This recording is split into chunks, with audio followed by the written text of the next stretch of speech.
কাঁকড়া মাছ খেতে আমাদের বাড়িতে সবাই ভীষণ ভালোবাসে, বিশেষ করে আমার ছেলে ভীষণ পছন্দ করে। আজকে বললাম মা একটু অন্যরকম করে রান্না করো। দেখো কাঁকড়াগুলো কিন্তু বেশি বড় সাইজের পাইনি, এইরকম মিডিয়াম সাইজের পেয়েছে। যাই হোক না কেন, এই কাঁকড়া মাছের আজকে ভাপা তৈরি করব। বলতে পারো এইভাবে কোনোদিনই রান্না করিনি, আজকে প্রথম ট্রাই করব, দেখি কেমন হয় খেতে।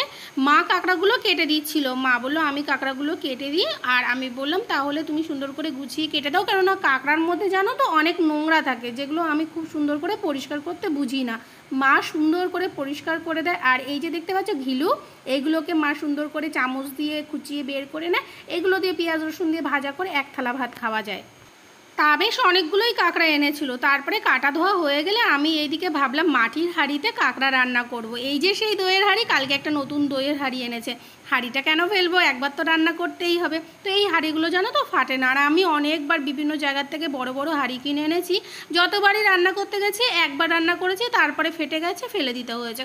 এই হাঁড়িগুলোতে 3-4বার রান্না করলেও কিন্তু ফাটে না। তবে আমি খুব একটা বেশি ব্যবহার করি না, একবার কি দুবার ব্যবহার করে এগুলোকে আমি ফেলেই দিই। এগুলো দইয়ের হাঁড়ি, 1 কিলো 1.5 কিলো দই আনলে প্রায়শই আমাদের বাড়িতে এরকম হাঁড়ি আসে। তো চলো এটা কিভাবে রান্না করেছি তোমাদেরকে সেটা একটু শেয়ার করি। প্রথমে তো কাঁকড়াটা দেখলে ধুয়ে নিয়েছি, তার মধ্যে আমি এই যে একটু তেল দিয়ে আর টমেটো বাটা, জিরে বাটা, আদা বাটা, কাঁচা লঙ্কা বাটা, পেঁয়াজ রসুন কুচি, এগুলো দিয়ে ভালো করে নুন হলুদ এগুলো তো দিতেই হবে, এগুলো বলার কিছু নেই, সুন্দর করে মাখিয়ে নেব। এই মাখানোটা অনেকক্ষণ ধরেই মাখাতে হবে, মাখানো করার পরে একটুখানি ম্যারিনেট করার জন্য রেখে দিতে হবে। আর সমস্ত মশলা কিন্তু আন্দাজ মতন দিতে হবে। আমি যতটা পরিমাণে নিয়েছি কাঁকড়া তার অনুপাতে আমি সমস্ত মশলা নিয়েছি। সমস্ত রান্নাটা কিন্তু কাঁচা লঙ্কা দিয়ে করছি, আমি কিন্তু শুকনো লঙ্কাতে ব্যবহার করিনি। তোমরা চাইলে শুকনো লঙ্কা গোলমরিচের গুঁড়ো এগুলো দিতেই পারো, তো ওগুলো আজকে আমি দিলাম না। তো এগুলোকে ভালো করে মাখিয়ে নিয়ে আমি মোটামুটি 30 মিনিটের জন্য এটাকে ম্যারিনেট করে রেখে দেবো। মাটির হাঁড়িতে রান্না করলে এর জন্য একটা আলাদা গন্ধ স্বাদ আসে, আমি সেই জন্যই এটা ব্যবহার করলাম। আর আগেও কিন্তু আমি চিংড়ি মাছ তারপরে মাংস এগুলো করেছি, সেগুলো খেতে কিন্তু ভীষণ ভালো লেগেছিলো।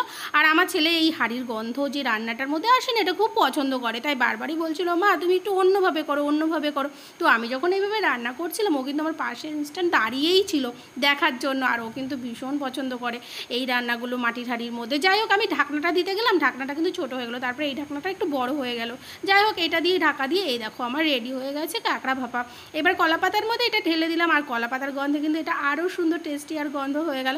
তো এবার আমি মাকে খেতে দিয়ে দেবো। মা খেতে বসেছে আর আমার হাজব্যান্ডও খেতে বসে গেছে, ও তো অসুস্থ, ও মার সাথেই খেতে বসে গেছে, আমি একটু পরেই বসবো, ছেলেদেরও ওই পাশে দিয়ে দিয়েছি। তো এই যে মাকে প্রথমে পুঁই শাক দিয়ে ভাত দিয়ে দিলাম, পুঁই শাকের মধ্যে ওই ঘিলুগুলো দিয়ে রান্না করেছি আজকে, কিন্তু ঘিলুগুলো আর আলাদা করে ভাজা করিনি।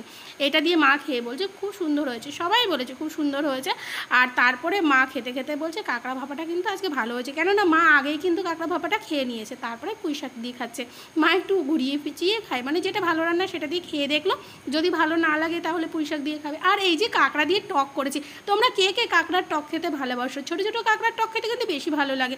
তবে আমি এই কাঁকড়ার এই যে ছোটো ছোটো পা আর 2-1টা পা একটুখানি মাছ দিয়ে আমি এটা কিন্তু টক করে নিয়েছি, একটু টক হলে বেশ ভালোই লাগে। তো আজকের রান্নার রেসিপিটা তোমাদের সাথে শেয়ার করলাম, কেমন লাগলো অবশ্যই কমেন্ট করে জানিও।